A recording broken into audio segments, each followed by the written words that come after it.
And good afternoon, everyone. Happy Super Bowl Sunday. Welcome to the Ghost of Bacon. I'm your host, Jake Roberts. Before we go, our little introduction this morning, or this afternoon, excuse me, because just for the sake of time, we have a lot of things, a lot of moving parts going on here in my studio today. And so I want to just jump right in and get started. I'm going to introduce a guy who who doesn't really need an introduction. Everyone here who is watching live and people who will be watching later on in the recording, I think everyone knows John Edwards of Oak Island fame, Oak Island theorist and author and personal friend. Welcome to the show, John. Everyone's really Super Bowl Sunday, my friend. That's right. Oh, Gretchen's saying go Hawks. I don't know how I feel about that. Tom says he thinks the Pats have a chance. They might, Tom. Small. Who knows? Good afternoon, everyone. So here we go. Oh, we have Tao in the house. He's saying hi to us both, and he always reminds me of this. If you enjoy this podcast and you this particular episode or any of the other ones that we've done, make sure you hit that like button, please. I always forget to promote my show, and Tao is always right on top of it, reminding me that I need to do that. Also, my new book is out. We're going to talk about that just a little bit today. Oak Island Decrypted: The Rosicrucian Garden of Eden. I'm very proud of this one, from so far, I've been getting some very good reviews. Some of you who are in the chat were early purchasers.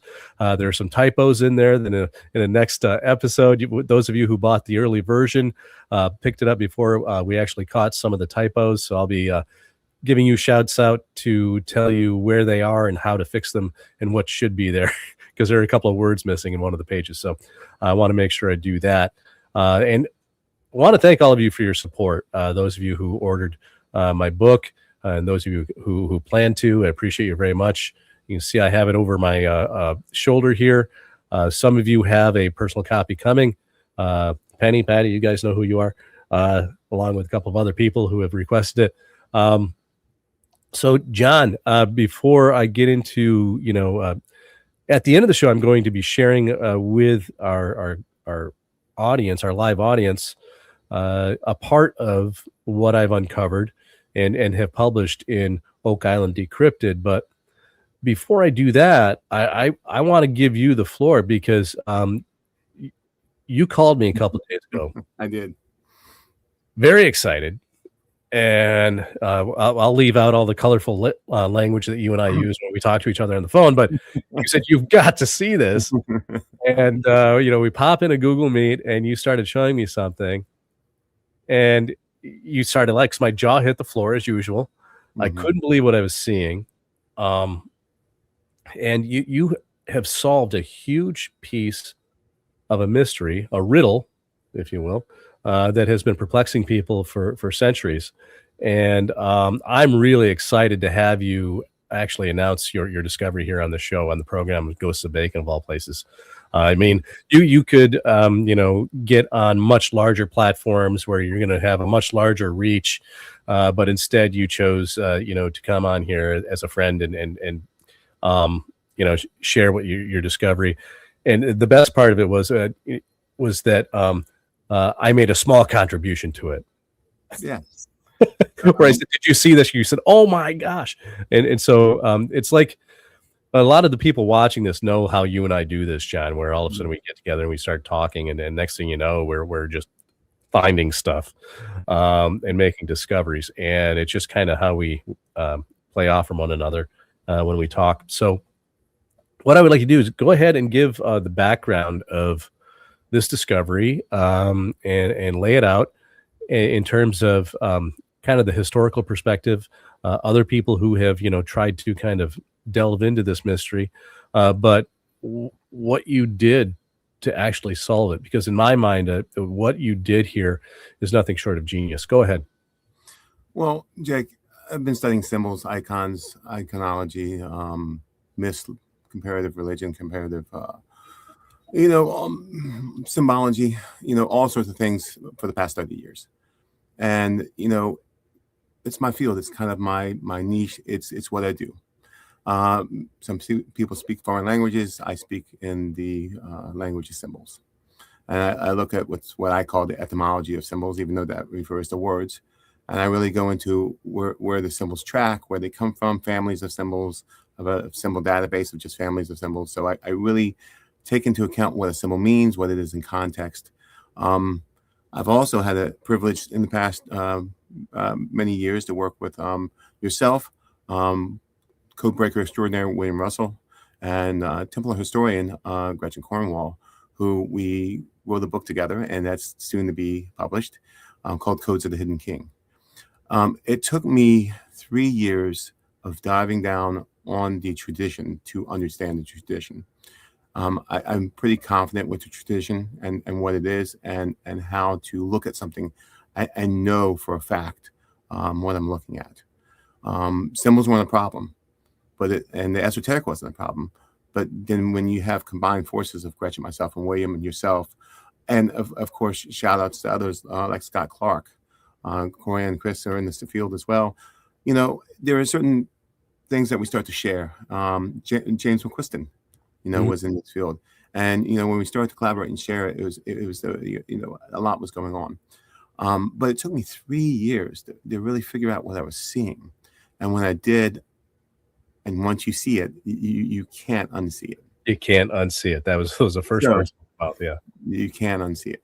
So, I believe I have solved the riddle of Rennes-le-Chateau, my Father Seigneur's riddle. And so for our viewers and listeners who aren't familiar with Rennes-le-Chateau and Father Saunier, I mean, you don't even stick your toe into Oak Island research without knowing the background of that story in terms of, the famous book, Holy Blood, Holy Grail, Agent Lee and Lincoln. Just phenomenal work. I think just about everyone here probably watching, most of us have read that book as well as the sequel. I've read it multiple times. And it's also the basis of Dan Brown's The Da Vinci Code. So if you want to expound, Stephanie's in the house. Hey, Lonnie, see you. I'm just distracted by shiny objects, everyone. I'm sorry. I just see people saying, I'm like, I haven't talked to you in a while. Hey. Magpie. So John, go ahead and, give us a breakdown for people who are unfamiliar with, those works. Well, what's the significance of Rennes-le-Chateau and Father Saunier's riddle? Father Saunier's riddle. Basically, he supposedly found a parchment in renovations in a column. Much like Solomon's temple, where there were things embedded in the columns. And I think he mimics this on purpose. I think he's using Masonic language to kind of mimic what's going on at Rennes-le-Chateau. He designs windows, does a full renovation, and encodes Rennes-le-Chateau. Okay. But in order to understand Rennes-le-Chateau, you have to understand the entire tradition, which I believe dates back to the Jewish vernacular. It dates back to the Jewish mysticism. It dates back to the Babylonian. And the tradition goes through the Templars, Cistercians, Rosy Cross, speculative Freemasonry, operative Freemasonry, what I call Founding Fathers Freemasonry, all the way up until Albert Pike, and I call that the turn of Freemasonry. And the different sections and sects and, degrees that one can earn as a Mason. It's quite interesting when you start tracing the tradition, and when you understand it, you can't unsee it. And I know Gretchen Cornwall and William Russell will tell you, once you see it, you can't see it. And yourself, Jake, and Scott Clark's right there with us, and many of the Oak Island team are right there with us, because once you see it, you can't unsee it. And the message is always the same. It's the same lineage. And so when you start looking at the codes and how we code, and I'm going to credit William Russell, I know you're out there. William Russell is kind of the decoder extraordinaire. He really came up with a lot of the methodologies used to decode much of what we do now. Prime Cipher, and he'll tell you about Prime Cipher. I mean, it's amazing stuff. Yeah, we've been keeping that a secret for a while, and I haven't mentioned it on the show, but I've been waiting for William to come in and present that for himself, so I haven't even mentioned the name of it. And I'm blaming you. You're the one that named it. I know. I'm not going to say much more about it. It's in the book, and the book's about to be released, so but I talked to William today, and William has said he will appear on the show, and I hope Gretchen joins us for a episode of Codes of the Hidden King. So that is to be discussed, and we're going to announce. I'll let William, basically introduce what his discovery was. It's fantastic. It really, you can't make it up. No, it's fantastic. I'll speak to that. So I think that's a great overview. And basically what this mystery, particularly Sonia's riddle, harkens to, particularly at the heart of Dan Brown's The Da Vinci Code. That's what everyone is familiar with, the movie, particularly, not just the book, mostly the movie, unfortunately. I wish more people would read. And so when you look at that, it's basically attributed, or I guess alluding to the lost bloodline of Jesus and Mary. And so it's nothing less than that. And I think that what you have to show today is, I'm going to get a little inside baseball because it's already gone past. This was a couple of years ago. You and I were in one of our favorite locations in the Northern Atlantic, and you showed me this presentation or a part of it. And I was absolutely floored. We were both there on different lines of business, of course, but at the same time, where you said, you got to come in here and you got to look at this. Let me show you this. And that was, let's see, 2 years ago, I want to say, John? 3 years ago now. 3 years ago now. And so you pull me in the trailer and you show me your screen, and I'm just going to say it right out flat. And I've hinted at this before because I never want to, I always say, look, I've never found information that's relevant to the Templars or the plaque, or the Ark, excuse me, or any other relic being on Oak Island. I can't speak to that. And I'll just be honest, I've always been very skeptical about it. The idea that I couldn't answer the question of, why they would be there and so on. And I have answers for our guys, the Rosy Cross, right? But I would never detract from anyone who had a theory about that. But personally, something I was kind of I've always been very skeptical of this concept until the day you showed me that presentation 3 years ago. And of all people, you were the one lone person who made me stop, kind of knocked me back on my heels, and I'm looking at what you had, and I thought to myself, "Oh my God, I think he's done it." And I was just like, he might be right. And, it's one of those things where people always talk about, like, well, you have to trust but validate. Yes. And I tend to be a person who distrusts and validates. That's my philosophy. When I present information on this show, oftentimes I tell people, hey, don't just blindly trust me, right? Check it out for yourself. And so I tell people to distrust me, but verify. And so, and that's what, of course, got William Russell started in all this in the first place. Was he saw my podcast, and I said, and he says, this guy's obviously bonkers. But at the end, I said, listen, if you don't believe me, prove me wrong. Try it out for yourself and see what you find. And he contacts me a couple of weeks later, says, I thought you were, what's the term the British use? Mad Hatter. No, he said, I'll think of it anyway. But he says, I really thought you were crazy. He says, but you're right. And I started laughing. I said, well, I'm glad you think so. And next thing, this is, of course, started, a long friendship along with you and everything. And so, and now all of a sudden he's off making all of these kinds of crazy discoveries of his own that I can't wait to have you guys on and share on this podcast. So you were the first one to really kind of make me think I might have gotten this wrong in terms of maybe they were here. And since then, of course, as you know, I published in my book, Oak Island Decrypted, exactly that. I found the first mentions of the Knights Templar and of relics that were found on Oak Island. So Nutter, that's it, Jan. Thank you. Oh, William's in the house. Hey, William said he was going to watch, so that's great. That was the word. He says, "I thought you were a nutter." That's funny. Which just made me laugh hysterically. And so it's like I that's what I love about this is that all of a sudden and that's why William and I have become such good friends is that he actually took it upon himself. He didn't just say, okay, this guy's a whack job.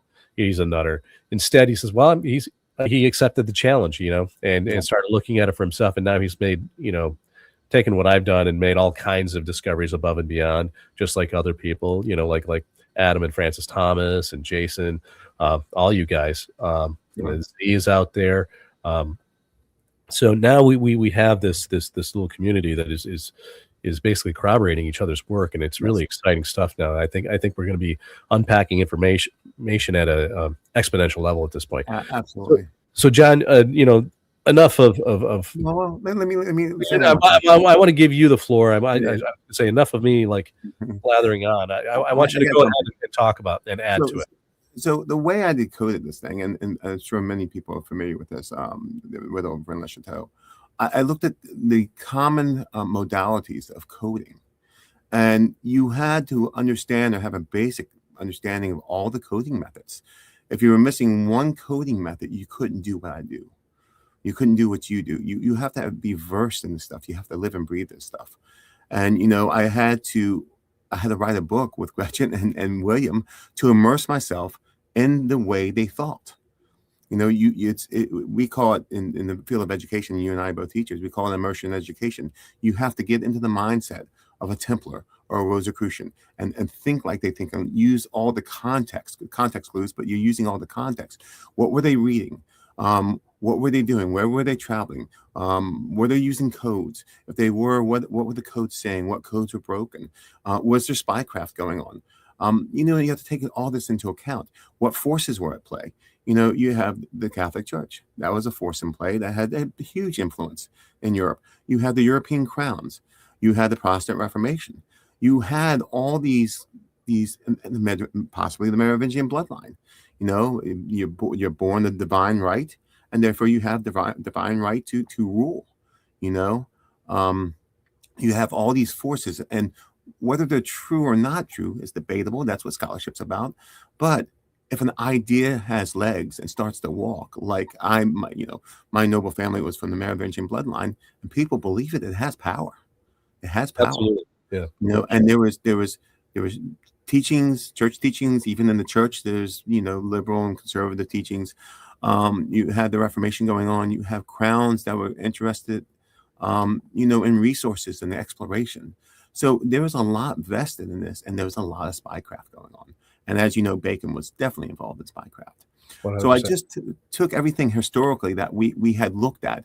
And William, you know this. I mean, William's just dynamite at doing it. You look, and he studies it. He looks at it, and he studies it, and he spends hours just trying to get into the mindset. I started to think, like you had said with the Champlain map. Can I talk about that for a second? Oh, go ahead. Yeah, by all means. You literally picked up the compass in 3D, and you had to think in 3 dimensions to a lot of these clues. It was amazing. And so, when you start thinking like they think, you can start seeing the world through their eyes.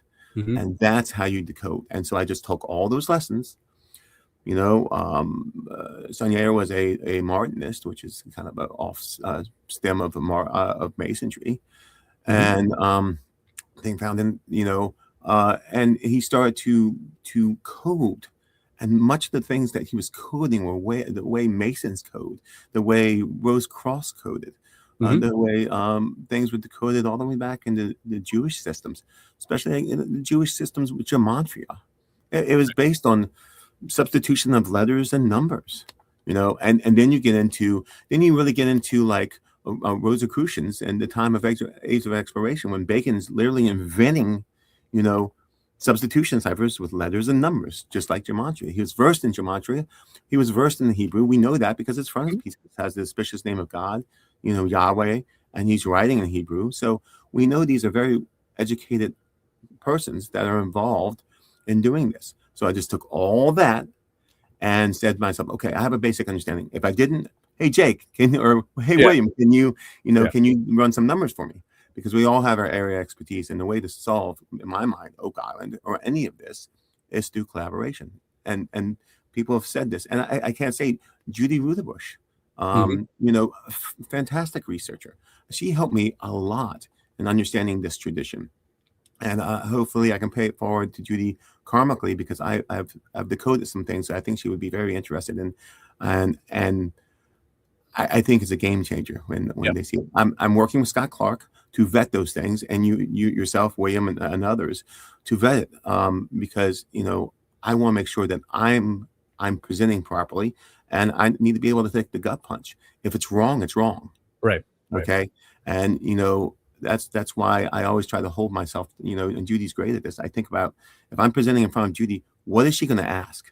And she's a fantastic researcher.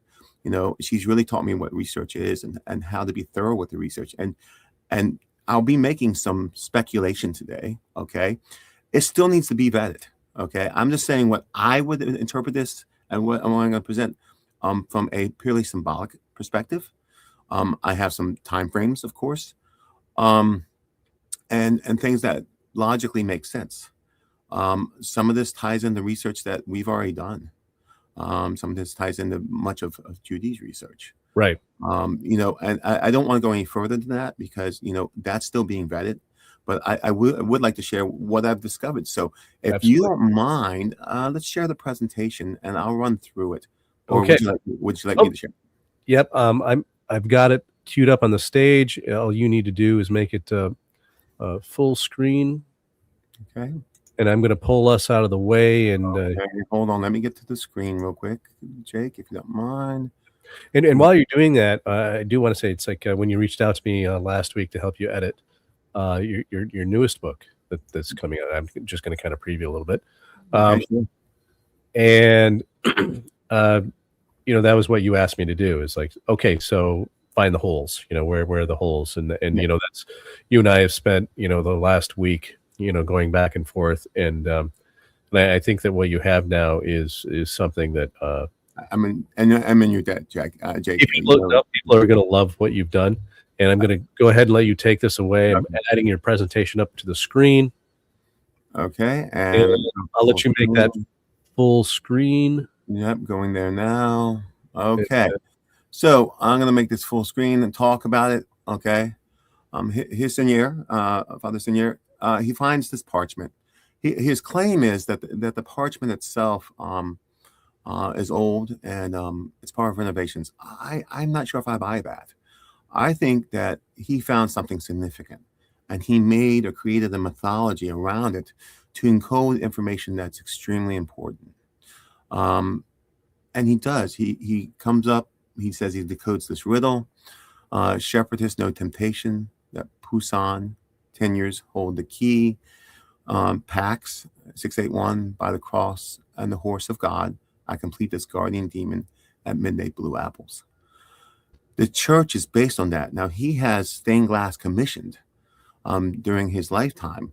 So if the stained glass is commissioned and midday blue apples has anything to do with this, then the parchment can't be old. It's something that I believe as a Mason, as a Martinist, and an offshoot of a masonry that he creates.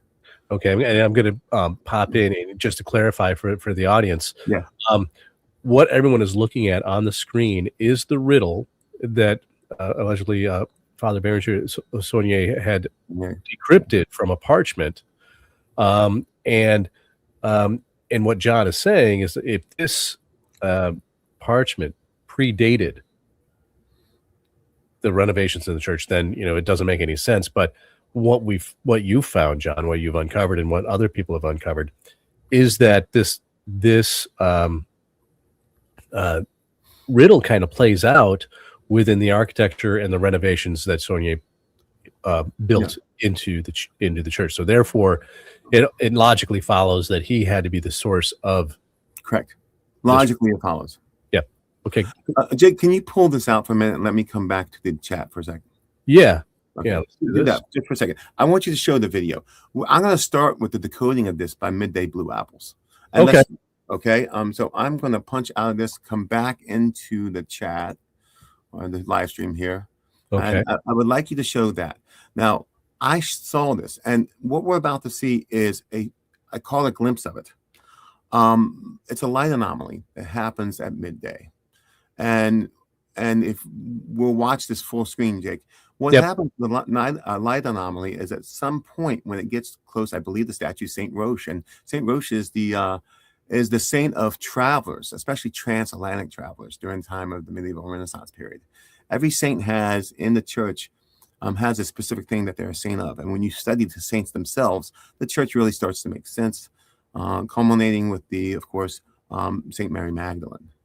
Right. And that really dives into something that we, the authors of Codes of the Hidden King, came up with. And that link of the sacred feminine. Okay, I'm going to pull our beautiful punnets off the screen, and we're going to press play here. Yep, let's watch it. This is good.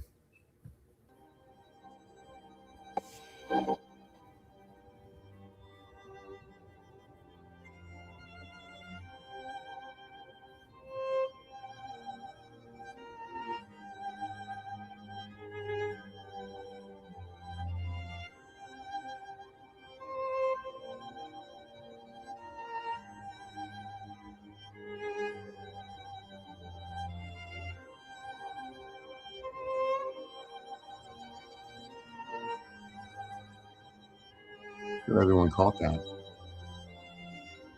Can we rewind it? Sure, if someone wants to, sure, I'd say let's watch it again.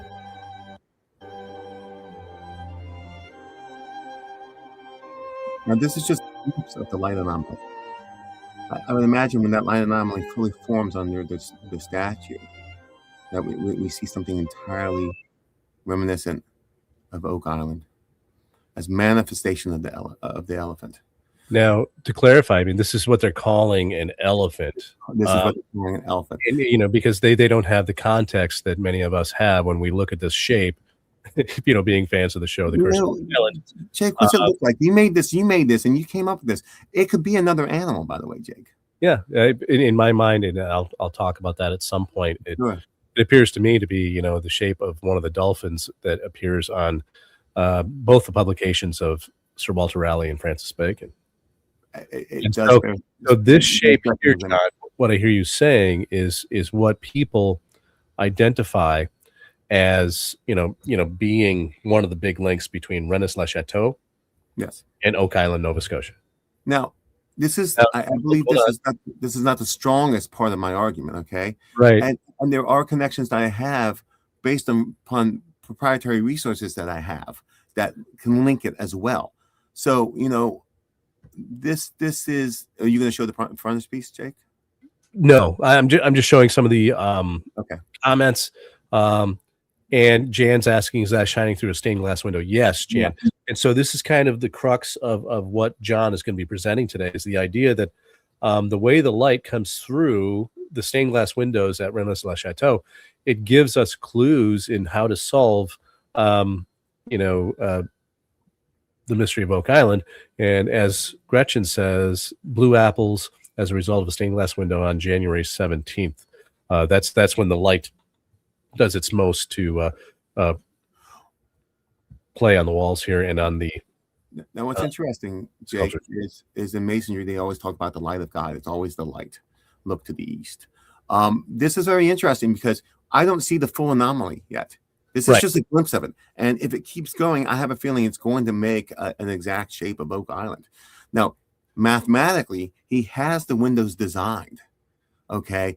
So we have someone designing it so light pierces through the window, and someone in the background designing this window has to do it in a certain way, which you can do to make that anomaly. And the blue apples have to be in a certain place, and the stained glass has to be made a certain way. Do I think that happened? I think there's a strong possibility of that happening. I would agree. I would agree. And all right. So when you see the rest of it, you'll understand why I think that is the case. Now, I would love to be there. By the way, January 17th is the feast day of St. Anthony. St. Anthony. And St. Anthony plays a predominant role in your decryption process of this riddle 100%. So I'm going to go ahead and add your presentation back up on the screen. Cool. And heading back there right now. Make that full screen, and I'll pull this out. Okay, give me a second here. Let's see here. Yeah, okay, give me a second, Jake. It's that little pedestal. Yep, got it. Okay, so we're going to go to the next slide. And here's Shepherds of Acadia, okay, painted by Poussin. 37, 38, I believe. And he paints this for a future pope. Okay. And there's been a lot of speculation. Virgo is sitting there. That's Hercules. The knee of Hercules is actually a keystone. You have Corona Borealis. These are all shapes within the celestial canopy. Interestingly enough, is Virgo is cloaked with with gold, which is typically a sign of the sun, especially if you kind of go into the Revelations a bit. Okay, Where, again, just to clarify for yeah, people watching, and this is actually what I'm going to do, John. Just kind of pop in. Like you're talking about the knee of Hercules here on the left. Yes, sir. Yes, And, I got it right here. So, yep. And so being next to the keystone. And then so what you're describing here are each of the people or the figures in the painting That's constellation. as constellations and asterisms. And so what you're talking about here with Virgo, you're talking about the lady clothed in blue and yellow here, or gold. It's gold. Yes. Thank you, Jake, for that. And so if you look at the actual, especially Hercules, if you look at the constellation Hercules, it actually has a keystone built into the constellation. So this makes a lot of sense with this keystone sitting there. And it's very interesting that these, as above, so below, these are constellations. So it's telling me that Poussin is thinking constellations. He's thinking about constellations that would maybe pertain to something hidden. This has always been speculated as hiding something, Jake. And it does. It hides something. So here we go. 37, 38, Poussin paints Shepherds of Arcadia. And I found, and it was always legend that Saunier goes to the Louvre and finds a specific painting of Saint Anthony, the Temptation of Saint Anthony. I believe I have located that painting that he brought back. And I believe it was by David Taniers the Younger. Okay. And it's called The Temptation of St. Anthony. This is the correct one. Now, I'll explain why these two paintings in the riddle, Shepherdess, there's the Shepherdess right there. That's Virgo. And No Temptation, that's St. Anthony, that Poussin, Taniers hold the key. That's the important thing. These paintings themselves have to be decoded. And then somehow these paintings together have to make sense. And, it was writing this book with you that I discovered this. I picked up the phone immediately and said, Jake, you're not going to believe this. You have to see this. And, as you and I are going back and forth, I couldn't believe what I was seeing. I couldn't believe it because I knew there was a strong possibility that it could be applied to Oak Island. And with all that, the research has given over the years, the researchers have been fantastic. It's pulling it together. And I was really, really excited about it. But again, I have to think, it requires due diligence. It requires vetting. So I'm only sharing the preliminary findings. It still needs to be vetted. And there's still a lot more to do with this initial decoding. Right. So one of the things I presented a couple years back was the Rule 72. And of course, the Nolan's Cross, which is located on Oak Island, which has all the Sephora of the Tree of Life. And then this is Compliments of Gretchen Cornwall. This is Shadborough Hall Monument. Now, Jake, and I would ask Jake and the viewers out there, what's different about Shadborough Hall and this monument as opposed to Shepherds of Arcadia? I can flip back and forth.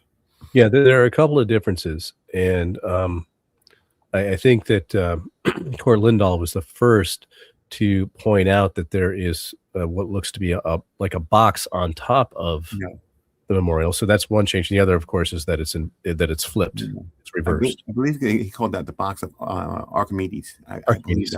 I think that's what he called it. Yeah. And it's under an arch, and it's in reverse relief.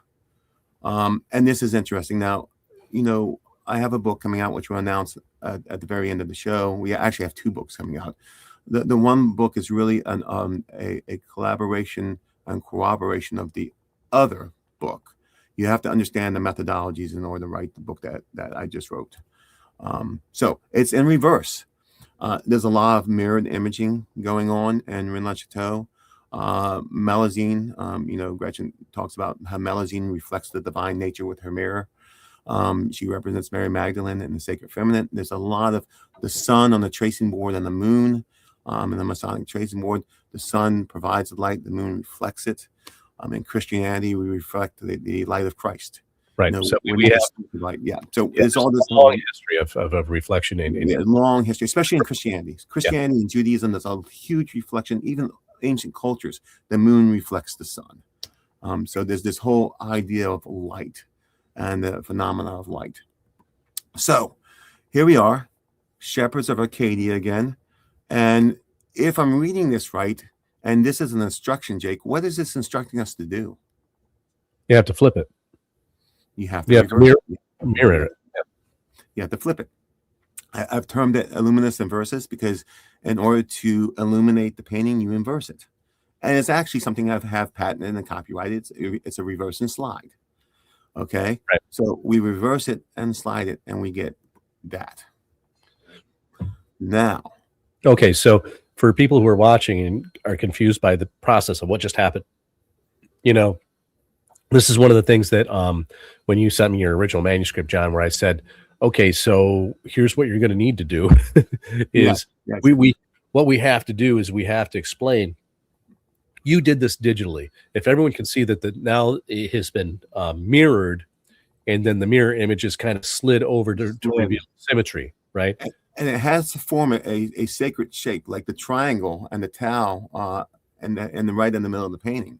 Right. So to kind of back up a little bit, John, back in the day, they didn't have computers to do this digitally. No. So what we did was you kind of like went back and you did some research to see exactly how this was done and how would they have done this? How would Saunier have done it, for example? It can be either done with very thin vellum or glass.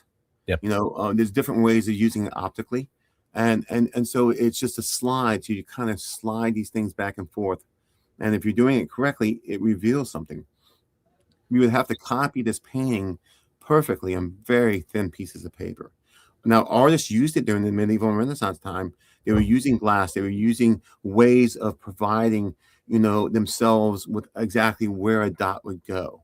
And so much of the medieval and Renaissance works were coded with Christian themes, but not all of them. And you also have, that they would use a camera obscura as well. Yes. Or to recreate an image like that, and they would produce. If they did it on a very thin piece of vellum, they would be able to, or a thin piece of paper, overlay it, and then, as you said, overlay it, and then kind of like slide it over until all of a sudden the image reveals itself. Which your description of that in the book, I think, is very impressive, and what you've done here is just phenomenal. I go into the camera obscura and its use. It's all light, and so much of what Bacon does and other scientists, we're examining the use of light. And so what it reveals is a couple things. At the top, I believe that's the Seal of Solomon. Sure. Here, this is traditionally knowledge on the Tree of Life, and it's the cranium, the head, right? And of course, this other side of knowledge is wisdom. Here we have, and if I were to blow this up, you would see a tau, and then a merging the sacred masculine and sacred feminine here. Mm-hmm. Here's what kind of gave it away, and where I said, well, am I seeing things? Okay. First of all, this needs to be repeatable, so it has to be repeated. And it has to be repeated in a work that 10 years the younger or 10 years the father does. But here's the giveaway. Strength is symbolized by Hercules' shoulder.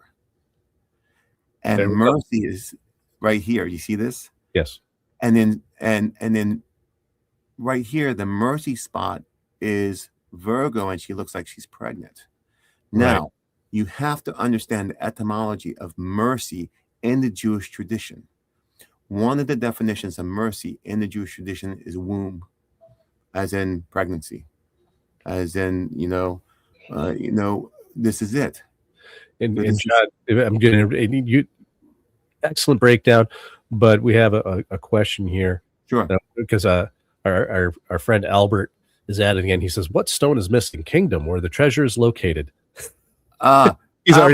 He's already ahead of us. Friend, I know, and yes, we are missing some stones, and you'll find out why in a minute.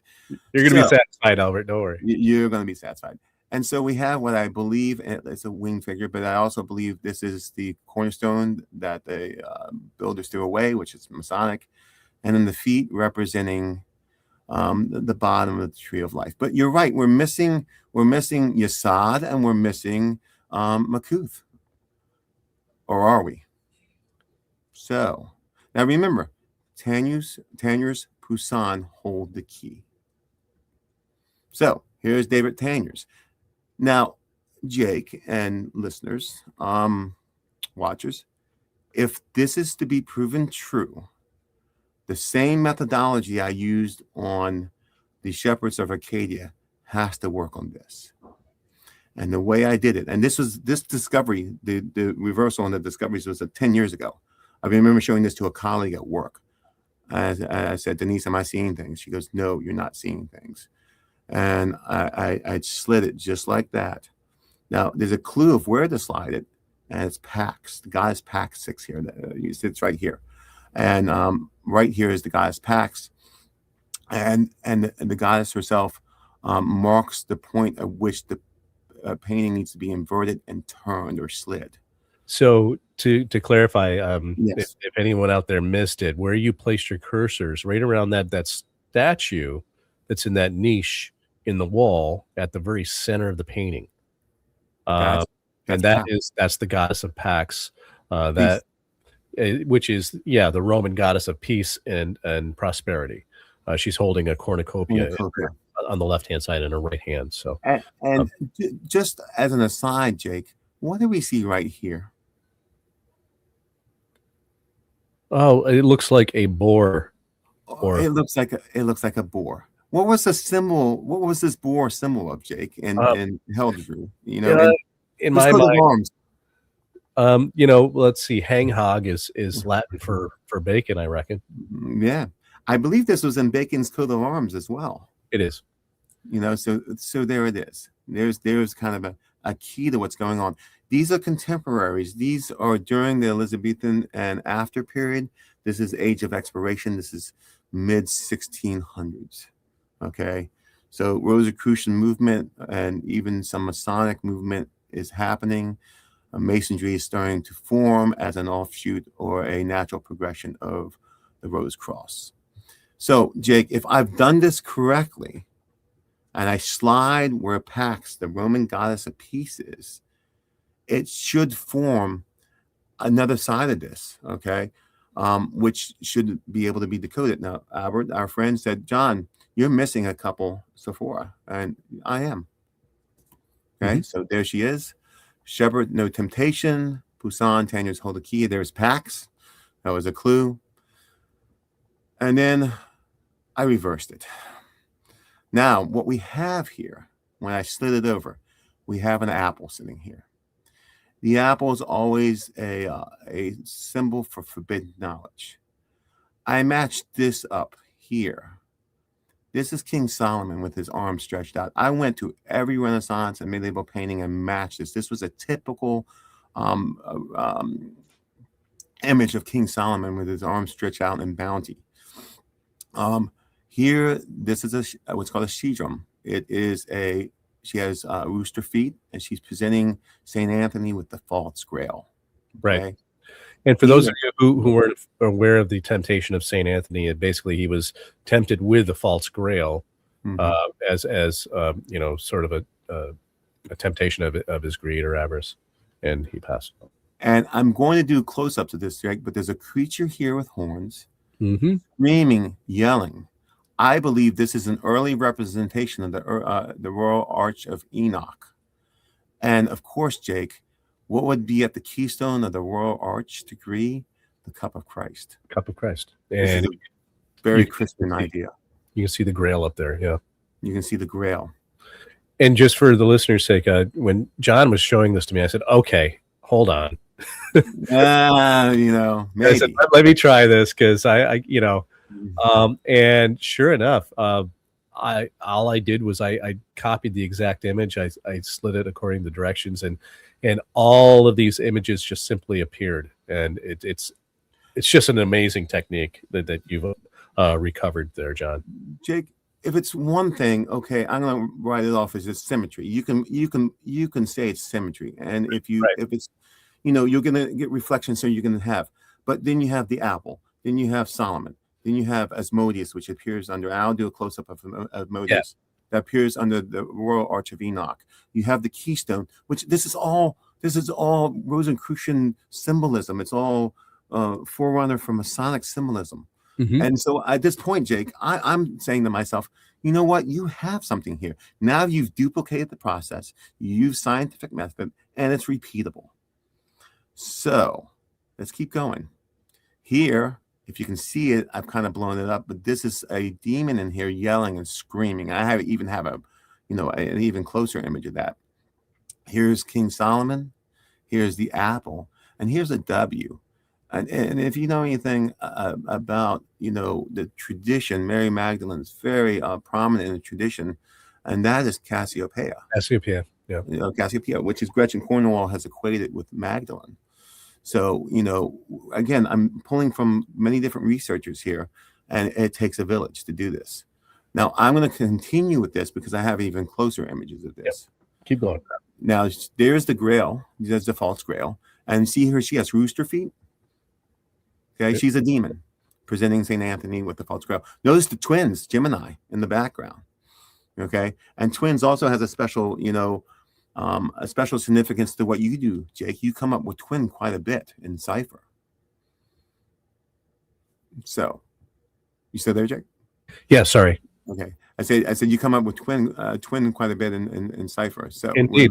Go ahead. No, I said we come up with that quite a bit, don't we? Yeah. And then so we have twin, and then we have Asmodeus here, yelling, screaming because he's trapped. Solomon here, the cup of Christ, and notice it's squared and rounded. In Masonry, it's where the circle is squared, where man and God meet. Right. Squaring of the circle. And then you have here the apple of knowledge, the forbidden knowledge, the W of Cassiopeia, and Solomon, all here. And you can clearly see that's a demon with the horns here and here, the eyes, mouth, screaming. And what may be an embedded skull here, and maybe a Masonic apron here, because, the earliest Masonic aprons were during the time of the Rosicrucians, a little before. It was the pointed apron. So we have some things going on here which track to the time period. And here again, you can see him screaming. He's trapped, as if guarding something. This is an image that AI rendition to our right here, which was something I based on something that Gretchen took, and I took her image and AI'd it. Notice that Asmodeus is cloaked in blue. The Ark of the Covenant was covered in blue. And so it weakens demons. He doesn't have his royal scepter, which gave him power. And Asmodeus and Rennes-le-Chateau is under holy water.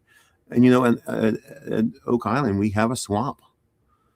Something Joan McGinnis once said to me, and her father told her this, is that, John, my father always said the money pit was not a place for entrance. It was the exit to the whole thing, and the traps weren't there to permit us from getting to the treasure. It was to protect us from what was in there.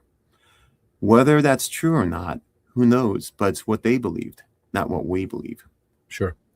And to be clear, this is a rendition of Asmodeus as he appears in the church at Rennes-le-Chateau. Right. Correct. Yeah. So we're going to keep going. There's Pax. And then I'm going to try to decode the 681 here, Jake. And again, this is in the book. I'm glazing over the basics here. I do go into much, much more detail in the book, but we only have an hour. I could go on for 8 hours on this. 681.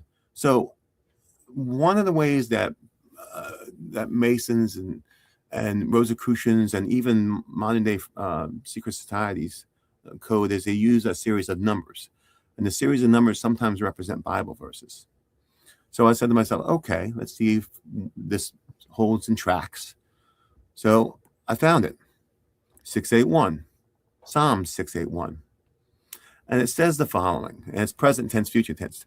Let God arise, let his enemies be scattered, let them also that hate him flee before him. Now, Jake, you're a English teacher and taught rhetoric. Mhm. That sounds like present future tense, doesn't it? Oh, absolutely.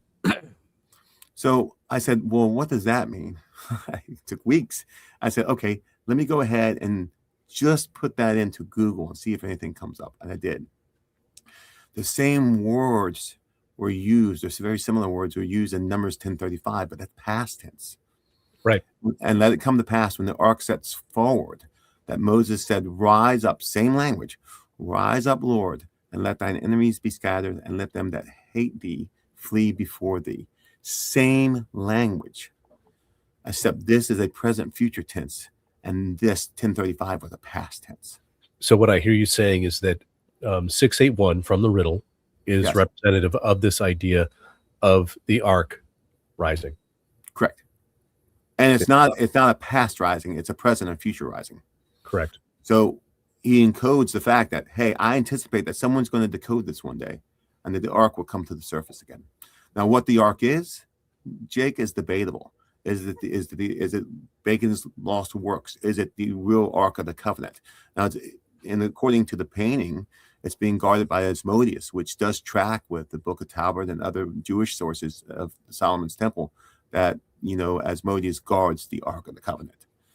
It could be a person or persons that were the Ark of the Covenant. It could be about the Merovingian bloodline. Father Seigneur goes on to say, where this treasure is also lies the body of Dagobert II, who was the last in the Merovingian bloodline, meaning Mary Magdalene would be the first. Questions on this? I'm not seeing it. I'm just seeing compliments. Albert's telling us to get on with it. Oh, hold your horses, Albert. Albert, you asked me something that's specific. I'm going to answer your question, buddy. I promise you. So there's Nolan's cross. Just by the cross and the horse of God. There's and of course by the cross there's the cross, and the horse of God is Pegasus. Right. So I nailed that. Okay. Yeah, and if people didn't know, you know, Pegasus and Cygnus are in close juxtaposition with one right another. next to each other. Yep. Yeah. So that again, he's referring to celestial objects. Okay. Long, you know, it's been theorized that Nolan's cross is a representation of Cygnus. I believe Gaspani made that clear in one of his interviews on the show, if I remember correctly. Okay, so we're a guardian demon at Midday Blue Apples. We know who the guardian demon is. It's Asmodeus. And then we have Asmodeus guarding historically the Ark of the Covenant. And we have this. Now, Albert, you asked a question, buddy. So I'm going to answer that question. I'm going to actually come out of the slide presentation briefly. And you said, where is the other two Sephora? Well, Tanier's Poussin hold the key. And when I did the Tree of Life on this for the book, I'm like, well, same question, Albert. Okay, there's no Yusad, there's no Makuth. Unless, of course, you're smart enough to link the two paintings together. Right here are the tally marks of where you linked them together. So now you have Yusad at this place of the skull. Jesus is crucified at Golgotha, the place of the skull. And then you have here the Makuth, or further down here, the Makuth. It could be either.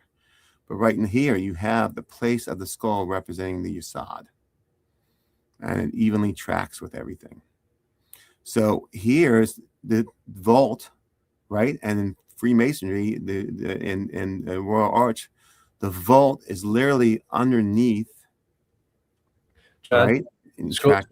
Scroll up and with the skull in the center so people can see it. You can see where John's cursor is. You can see two glowing eyes and a smile. And when John and when you actually see the image clearly, you know, not through this podcast, but it's definitive. That is a skull. and the clouds that appear, line up here and here in the hash marks. yeah, line up with those stones underneath the feet. Yep. And it's three-dimensional. You can't dismiss this. So it lines up perfectly. And when he showed me the skull, I couldn't believe what I was seeing. And then I said, "Oh my gosh, John, zoom in. He's wearing a crown." And if you look, you can actually see that the skull is wearing a crown. And so, Jake, if this is all correct, and Tanier's Poussin hold the key, that's a skull that represents Yesod. It would also be in masonry. A skull is always found in the chamber of reflection, right? And it's about humility. And of course, if Yesod is at the mouth of the skull, which I believe it is, and the Makuth could be here or it could be further down here with the Grail guarding the threshold of the earth. And this is definitely the earth down here. So this point could be either here or here. But nonetheless, this is definitely the Yesod. And in masonry, it's all about knowing the lost word, okay, in some of these degrees. It's the lost word, the lost name of God. If you pass into the Yesod, first of all, it's memento mori. It represents death of the ego. You have to be humble to be worthy to pass through this threshold after Yesod. I believe, Jake, that this could very well be a place on Oak Island. Okay. Right. And then coming down here, guarded by this character. And as you pointed out, possibly guarded by a bigger creature here. Okay. I believe, yeah, as you look at the larger creature, you can see its wings. If you just kind of zoom out, John, you can actually see as I pointed out, the horns, ears below that, and it looks like dark, shadowy wings exiting the arches. Yeah. And so it'd be here and here, and there could be something here and here. And of course, Jake and I have pondered over the past couple of days who that demon could be when we think we know.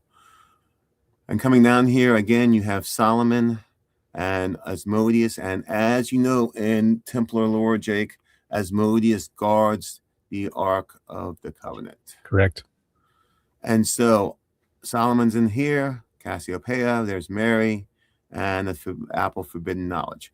Now, could I get this, Jake, from just reversing it? Possibly, but I think with all these different symbols lining up, and Hercules' shoulders, the giveaway, and mercy, the womb of Virgo, you can't make those up. Right. Those are locks for me. And the skull being at the Yesod, especially the mouth of the skull, you must pass through the skull. You must pass through the place of the skull. In order to enter the Holy of Holies, you can't grasp. And so help me, if the Grail is there or any other pieces of the Armor Christi, don't touch it. Don't touch it.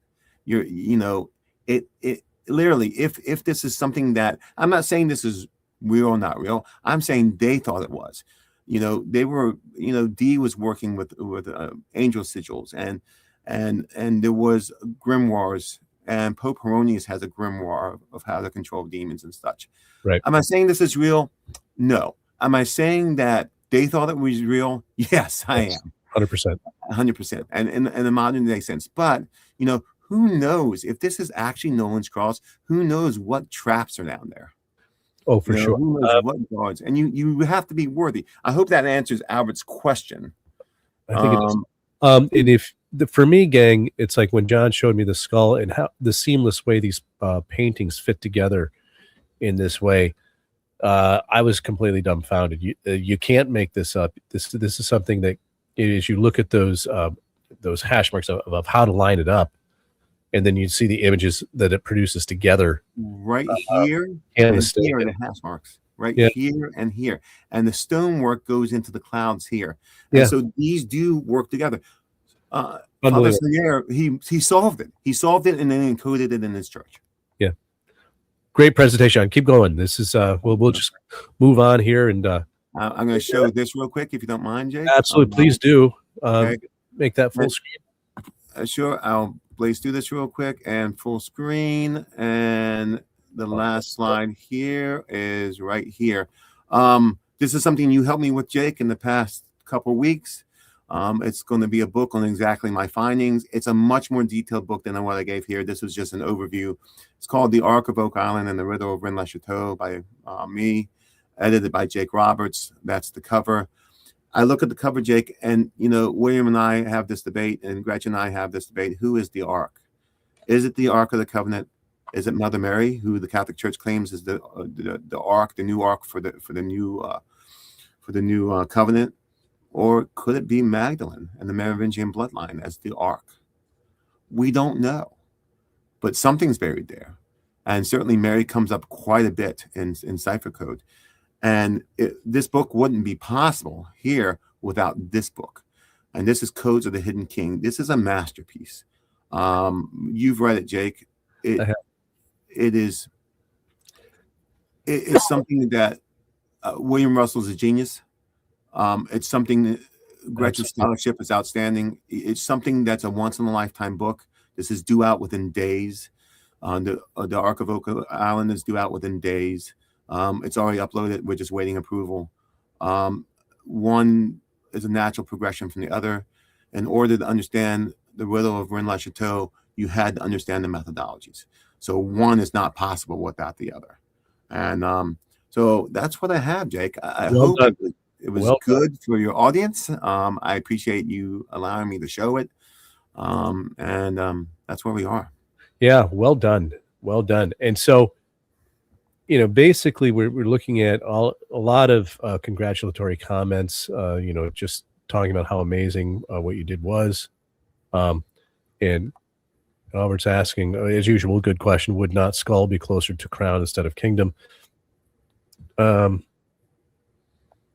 in this layout. But Kat, where is that skull stone that Nolan dug up situated in that matrix? In other words, where's the headstone? Well, you don't know. Is it a stone? Is it an entrance? Is it buried? According to York Wright, you know, the Ark, if it is there, will come up at the most appropriate time. It will come up when it's supposed to come up. Okay. And according to York, it's camouflaged. Right. The three sojourners, which I think are McGinnis, Vaughan, and Smith, in a Masonic sense, show up, you know, as a metaphor. And the whole thing's invented to say Oak Island contains something, because that is your 7 degree 7 and 8 and York Wright masonry. Yeah. And the Ark will come up when it's appropriate, when it's time for the Ark to come up. It won't come up before. Exactly. And Sandy's saying it looks like the all-seeing eye directly under the skull. I saw that too, Sandy, today while I was helping John with some final editing stuff. I saw an all-seeing in a triangle, which I find to be very interesting. Good eye. Good eye. So hopefully everyone enjoyed that, Jake. I mean, I know you're going to talk a bit about your book, but I appreciate the platform to show this. I think this thing's amazing. I can't deny. Do I think it's about Nolan's cross? 100%, or let's say 95%, because there's always margin of error. Do I have further proof? Yes. Am I going to talk about it today? No. There's a lot more proof, and when you see it and look at the work that Scott and I are vetting currently, Scott Clark and I are vetting, and, you know, bouncing off you, bouncing off Gretchen, bouncing off William and other researchers out there, you know, it's there. Something's there. And it's what Ark is it? What Ark is it? Well, couldn't it be more than one? Symbolically speaking, Masons, there are 3 Arks, and there could be more. You know, so let's see. Just looking through some comments. David, you read my mind. Dave Neeson says, having lived with Mad Magazine, I'm a believer. I should go back to those old publications. Yeah, the old fold the back cover until the image appears. 100%. And, you know, that's the funny thing is, it's like people our age recognize, you know, that concept from Mad Magazine. And Curtis Mixon was on the show, and, you know, he the first time he came on, and he actually showed how we could fold the image of Champlain's battle with the Iroquois that he published in his book, and you fold it according to the directions where the arrows are pointing, and sure enough, it turns into what looks like a picture of a map of Oak Island, which was really pretty interesting. Yep, Gretchen says out of the ballpark for sure. Daniel, very cool and most interesting. Great job, John. Penny, of course, nice presentation. We're saying thanks, John. So, we're looking at Adam's in the house. These books will be timeless. Well, we hope so, buddy. We hope so. We're working on it. So let's see. Yeah, there's a lot to take in there for sure. There's a lot to take in. Jake, the application's really going to be the real test. Could this be only symbolic? It could be. Many things were put in Christian artwork and artwork in general that were symbolic. Could this have a real world application? Well, the fact that the paintings were made during the mid 1600s, during the time of the Age of Exploration, during the time that Bacon was around and a little after, and his legacy, could this information have been handed off? 100%. Well, that's something Rachel's asking. Is there anything that indicates who did the hiding? Rachel, I think, are you talking about the hiding of the ideas within the paintings, or are you talking about the ark itself? Are you talking about Saunier?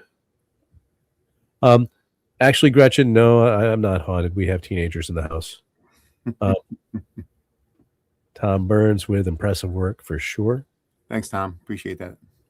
For sure, Tom. Let's see. Lots of great congratulatory comments. Too many to put up. Gretchen, of course. You and William and John will need to be coming on sure. as soon as Codes of the Hidden King are out, and I really need William to finally, talk about some of his big reveals so that we can start. William's the one. He has to talk. William's stuff is it's genius. It's genius stuff. It is genius. He sits there and he contemplates and contemplates and contemplates. 100%. And he tries to wrap his head around what he's seeing. And he's still actively involved in many of the Bacon ciphers. Oh, yeah, very much so. And I need to ask everyone a quick question. We're now at an hour and 8 minutes here with the show. Believe me, I know a figure zoomed past me from behind for sure. I saw the guy. I felt his presence. The floor was shaking. He was running. Quick show of hands. How many want to see a little tidbit from Oak Island Decrypted? I want to be respectful of people's time, but John's hand's up, so that at least makes one. So what I'm going to do is I'm going to go ahead and John, as I'm going, if you want to just kind of, I'm going to try to make this quick. And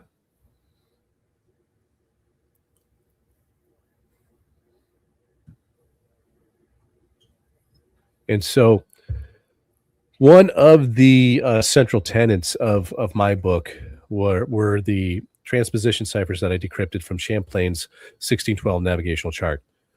Now, these messages had multiple directions on what to do with certain maps and so on. And one of them that was mentioned was the Jerusalem map in the 1611 King James Bible. And so along with that, there is a transposition cipher, and this is my bombshell of the day. John's already given us plenty to kind of contemplate. So what I'm going to do is I'm going to corroborate John's findings that the Ark of the Covenant could be on Oak Island. Now, as I said before at the beginning of the show, I'm never a skeptic. A skeptic usually just dismisses and doesn't bother to validate. But I'm always skeptical, and I trust and then validate. But when it comes to the Ark on Oak Island, I've never been a big proponent of that theory. until I read the message that stated that Walter Raleigh and his slaves uncovered a Templar vault on Oak Island. And that is one of the central messages of my book. I focus predominantly on that. And what I want to show you today is some corroboration of that. Instead of going through all of the transposition ciphers that make people's eyes glaze over, I'm going to show you a pictorial cipher on a map that corroborates that exact message, and therefore corroborates John's theory that we could very well have the Ark of the Covenant on Oak Island. And I can't believe I just said that out loud. Hey, the symbols don't lie. I mean, interpretation may lie, but symbols don't. No, they don't lie. Tom says, I already answered his first question. Bacon left clues or mistakes in his writings to send us down a particular path. Did Roberts leave us any such mistakes? Not on purpose, Tom. Not in this one. I didn't have time to encrypt this one at all. Originally, my conception was to leave out all of the Ark of the Covenant information, and I was actually going to encrypt that secret within the text itself. But I decided that was just mean, so I'm not going to do that. I'm just going to go ahead and show you. So here's the corroboration here. I'm going to pull us out, John. Everyone should still be able to hear us okay. So here we have Walter Raleigh and the Ark corroboration. When we look at the Jerusalem map through the lens of the transposition ciphers of Champlain's chart, we end up finding some very, very interesting Easter eggs here. Now, here you see the 2-page spread of the map of Jerusalem in the King James Bible of 1611. And it's on page 74 and 75. It's a map of the entire Holy Land. And interestingly, it's not oriented north and south. But the area that I'm going to be focusing on the most is in the upper left-hand corner, as you can see here in this area. And it actually has a close-up of Jerusalem itself. And that's what it looks like. So for our intents and purposes today, we're only going to be focusing on this image here. And some of you might recognize that part of it from the front cover of my book, Oak Island Decrypted. And in particular, just to kind of show how a lot of this works, we can see here in this close-up, we have a letter G. Those of you who are familiar with my work know that the letter G can represent the name Bacon. It has a value of 33 in K cipher, which is the simple cipher value of the name Bacon. Above it, we have the number 6, and down below, we have the number 7. And we're not talking about the teenage 6-7 phenomenon. We're talking about 67 being Francis in simple cipher. In between here, in a perfect line with the 6, 7, and the G, we actually can see pictorially what looks like an F and a B in the buildings here on the map, if you can see that. And so once you actually look at it in that way, as an F and a B instead of buildings, as John said earlier, once you see it, you can't unsee it. So moving on. So one of the things that I did as I was digging into this, I discovered a new alignment while I was looking this over. And actually, I think I was looking back at this again for William Russell, John, because we had been talking about an alignment here that might correlate with Oak Island. Yes. But when I found this new alignment, it was completely by mistake, and it corroborates the ciphertext message from the transposition ciphers that states that Walter Raleigh found the Ark. And so his discovery of the Ark is actually represented here in this image itself. And so what I did was I took a page from our friends Corian and Chris Morford, and in their book, the Jerusalem Files, they demonstrated how you could spell out an anagram of the word menorah on the Champlain map that I decrypted. And so what I did the same thing with the word ark, and it created this very basic geometry. We had the top of the A in the upper left, and at the very center of the tip of the A. And then what I did was I went down to the outside corner of the R and then the outside corner of the K. And when I measured the first one, it was exactly 614 pixels. Now I did this pixel by pixel in terms of measurements. And then if I measured the top of A to the center or outside corner of K, once again, it's the exact same, 614 pixels. What this means is that the letters ARK make a perfect isosceles triangle. Now, that can happen simply by coincidence or happenstance. And here you see a close-up of it here. And now, moving on, what I did was, as you can see, I created a line bisecting the angle perfectly. And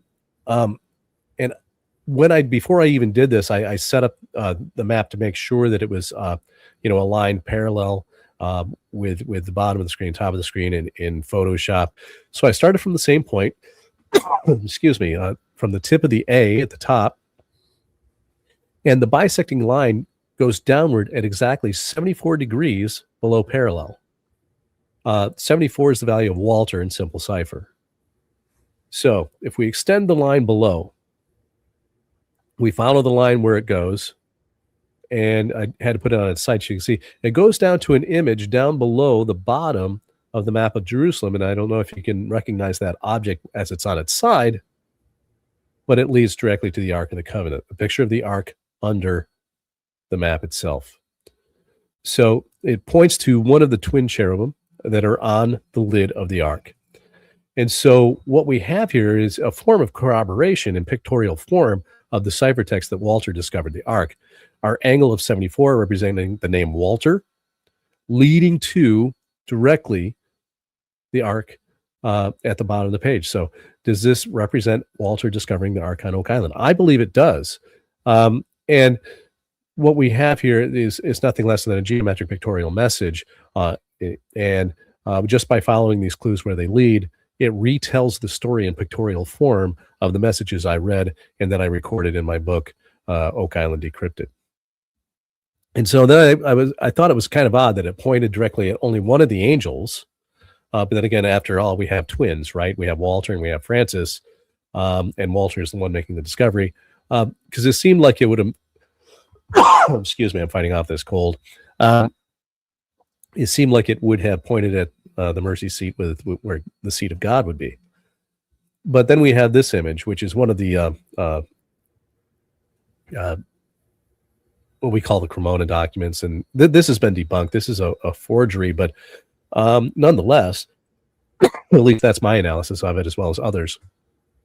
When we look at this coded message, it actually talks about the true contents of the Ark, which when you read my book, you're going to see that the ciphertexts actually do reveal the true contents of the Ark, and that Francis Bacon claims that he opened it and lived. What he describes inside is not what we would expect. What he describes is an anode and cathode battery, and I've talked about this. I've hinted at this on this show previously, but the way it works is you have a post of zinc and a post of copper, and you fill it full of an acidic juice. In this case, it would have been, hey John, what's the fruit that appears on the robes of Jewish priests? Pomegranate. Pomegranate. Bacon says that when you fill it full of pomegranate juice, it produces a charge. And one of the reasons why we know that, if you look over here on the right, this is a coded description of this object, and it's using a form of Theban cipher called Theban 2.0. Well, we know it's a forgery for a couple of reasons. First of all, they used the modern spelling of the word zinc, which would not have been used back then. Back then, they would have spelled it zinken. It would have been the German form of the word zinc. And when we calculate the values of zinken, we have 74 in simple, 76 in reverse, 126 in K, and 29 in short cipher. These are all the values of the name Walter, except for short cipher at the end. 74, 76, 126 are Walter in simple, reverse, and K ciphers. So it's as if he's pointing to the cherubim that represents himself. I'm going to talk about this image here in a minute. Short cipher is Frater in short cipher, but it's also Walter the First in short cipher. So those of you who are familiar with my work know the royal lineage of the man we know in history as Walter Raleigh. There's a 33 over in the right-hand corner next to the doomed hanging man hanging from a tree. And when we draw a line along the line of that limb, it comes down at 153 degrees, and it points to the tail of the number 9 on the image. 153, of course, is the value of Rex Bacon, as well as Raleigh. Now, this image of number 13 here in the legend, there's a square wall here, and it bisects that wall as if it's in 33 degrees.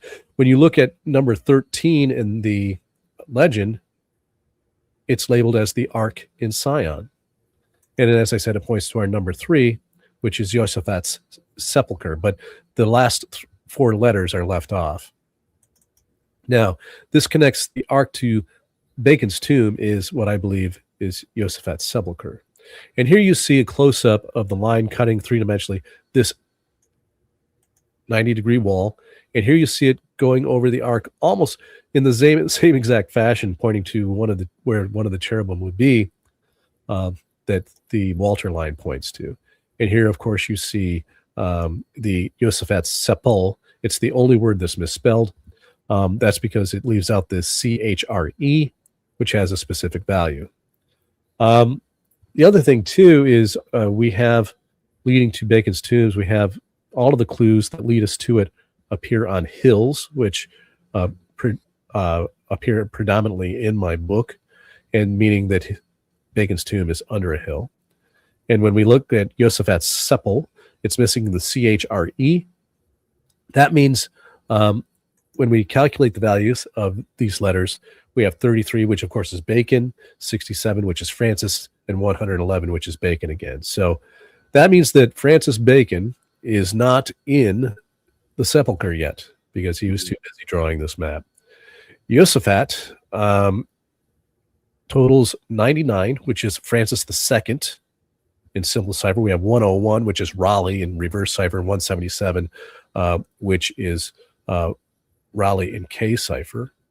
If we add the S's, or if we add the S for Josaphat's, the implying possession, 117 is a reverse cipher value of Stuart King. 108, of course, is Francis in reverse. 195 requires factorization and also represents Francis Bacon. So this map has clues in the directions that lead to the sepulcher of Francis and Walter, as well as apparently Francis II, perhaps. And as I've said before, other researchers such as our friend William, Jason, also Adam, and his father Francis Thomas, they all have indicated that they believe the whole family is there. So what do we think about that, folks? Wow. That's amazing, Jake.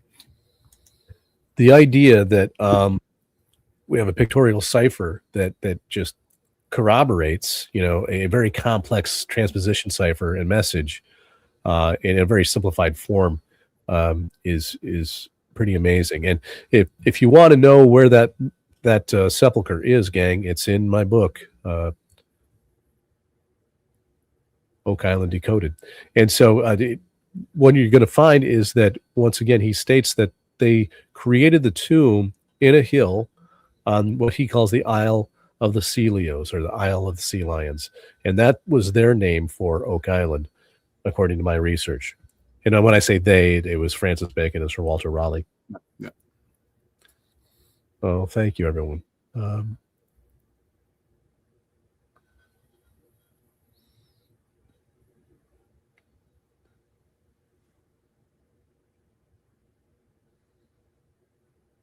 Okay, just looking at.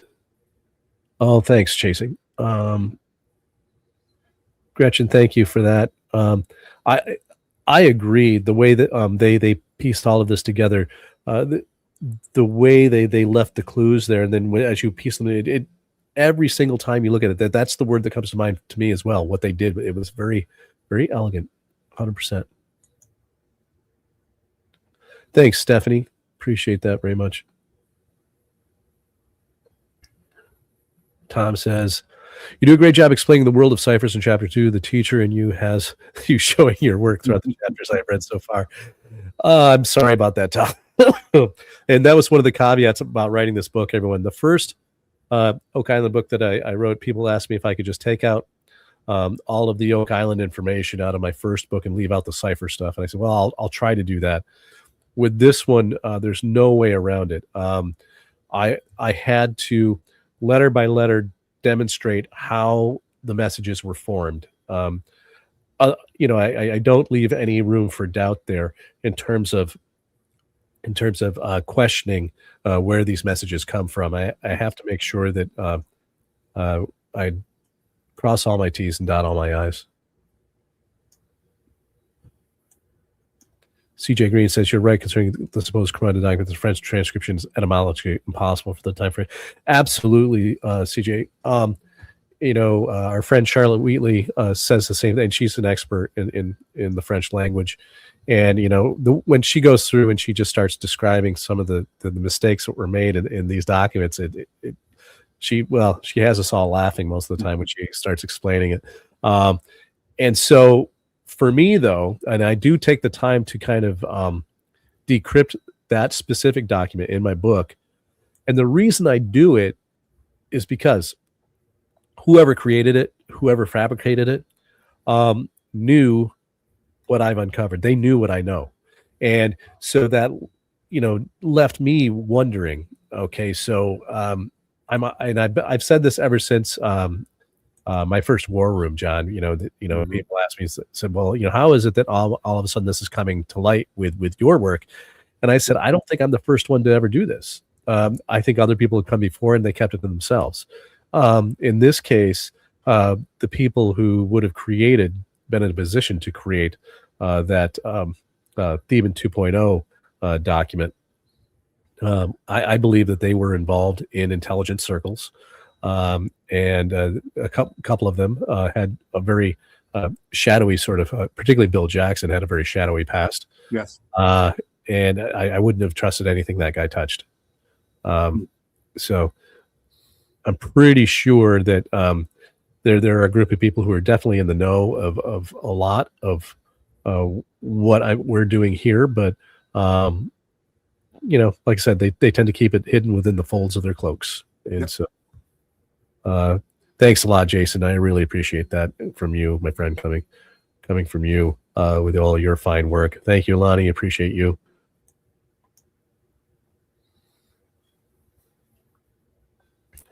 Thank you, Gretchen. William Russell in the house. Cool stuff. Thanks, William. Appreciate you. And that's just it, David. With all of this stuff, I like what John presented. Once you see that skull, or all of a sudden you see the alignments, from this map. Once it's there, you're like, wow, how could that possibly be? And it's repeatable. It's repeatable. Yep. The message, William always says it. William Russell's saying is the message is always the same, and it always is. Yeah. It's exactly the same message every single time. And the reason it is because the message is important. Hi, Charlotte. I didn't realize that. You had me fooled, Charlotte. Sorry. Thanks, Daniel.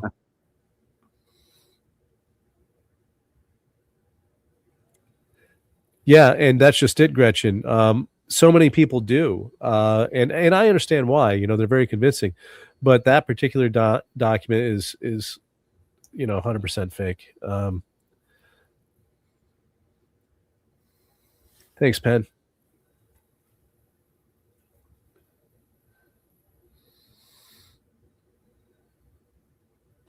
You know what? Daniel brings up good. He says the Cremona document was a forgery, and we know who did it. It wasn't Bill Jackson, who never existed in Daniel.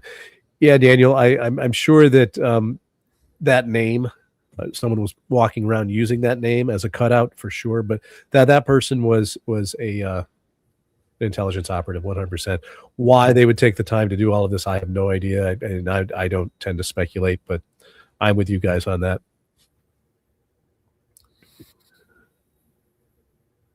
Yeah, Gretchen, I think it was copied multiple times.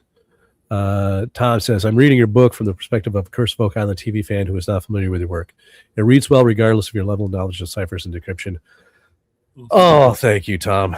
That's I really appreciate you, friend, because that was my big worry, was that the average person who wants to read more about the Curse of Oak Island and know more about it, that it would be accessible. And that's really my big hope. And it is a slog, I agree. But and if you're one of those folks who looks at something like that, and it's funny because Linda always says this, and Jan sometimes, that as soon as I start with the math, their eyes glaze over. It's really not hard, gang. I give recommendations in the book of how to read it. If you want to skip all that stuff, you can. If you want to just take my word for it, that's fine. But I don't like to expect people to do that. I needed, as Tom said, show my work. And so to that end, I spelled it all out. There's an index where if you want to skip ahead to what the decryptions are, you can do that. But really, I recommend that you put a bookmark in the second chapter that Tom had mentioned, and refer back to it as a reference as you go. Have a little calculator where you can go ahead and check my work, because when you do that, what happens is all of a sudden you kind of get involved, and by the time you're done, you know how to do it. And it's just simple addition and subtraction. At the end of the day, that's all it is. It's the most basic mathematics that we learn as little kids. So anyone can do this. Anyone. Yeah, I like that people are chiming in with their opinions. Thank you, Albert. Albert says, myself, I believe Zena's 1347 map is real, even though Scott Walters said it is a forgery. Well, there's a lot of credibility for that as well, Adam. A lot of people believe that. We also have some people like holding up a what was it, a journal, John, that was that can be bought on Amazon and saying it was an ancient document. Yeah, so, that's funny. I couldn't help it. I had to say that. Yeah. Oh, thanks, Z. Z's already up to page 203. Great stuff. Wow. Thank you so much, my friend. I appreciate you very much. Well, listen, John, I want to tell you, kudos, man. When you showed me that skull and the way those pictures lined up, I said, this is the work of genius. Could have knocked me over with a feather, buddy. So, Jake, you can't make it up. I mean, no way. And it tells me one of two things. Either they worked together collaboratively, in the collaboration, or it was the same person. Yeah. It was a collaboration of the same person. And my thought on that. Yeah. We're going to be doing some work into we're not done with this. We're not done with this, Jake. not in the least.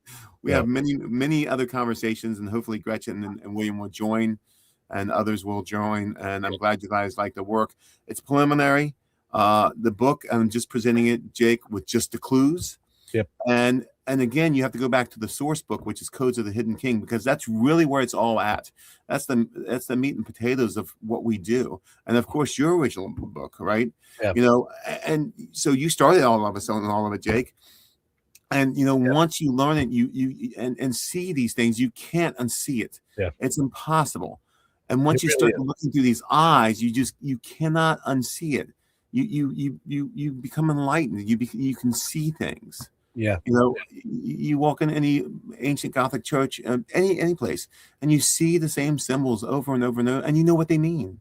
And you're so right. This is the way I had explained it to my students over the years when it comes to vocabulary, because really what people are doing by studying what we do, and all of us, kind of feeding on each other and learning from one another, we're expanding our symbolic vocabulary, right? And the way I would teach my students this concept is, and all of you, adults here watching, I'm sure that all of you understand this idea as well. Maybe you haven't necessarily stopped to think about it. But when you learn a new word, next thing you know, you see it everywhere. Yeah. Right. And people say, "Oh, everyone just learned this new word. Now everyone's using it." No, it's kind of like that idea when you buy a new car that's a new model, and you start driving down the road. Also, you see that same model of car everywhere. Yep. They were always there. You just didn't notice them, but now it's personal to you, so you notice them. That's what it is with vocabulary and language. And so as we expand our knowledge, all of a sudden we start noticing all of these things that have always been there. And as somebody stated in the chat, I can't remember who it was, but hiding in plain sight. Yep. And it's not hiding at all. It's just, it's there, but we tend to ignore it because we don't understand it.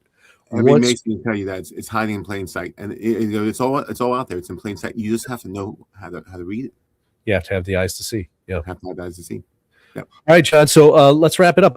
Okay. Cool. What's coming next for you? When is your latest book, the one that you showed at the end, going to? We know that Codes of the Hidden King is do the drop any day now. It's going to drop any day.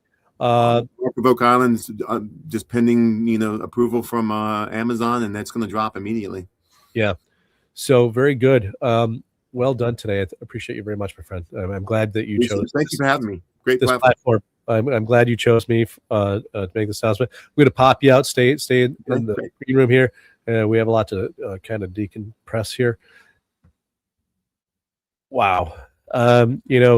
When I started doing this, 7 or 8 years ago, I never thought that it would come to a point where, I'd be hanging out with such intelligent people, having people actually tune in to what we're doing and pay attention to this podcast of all things.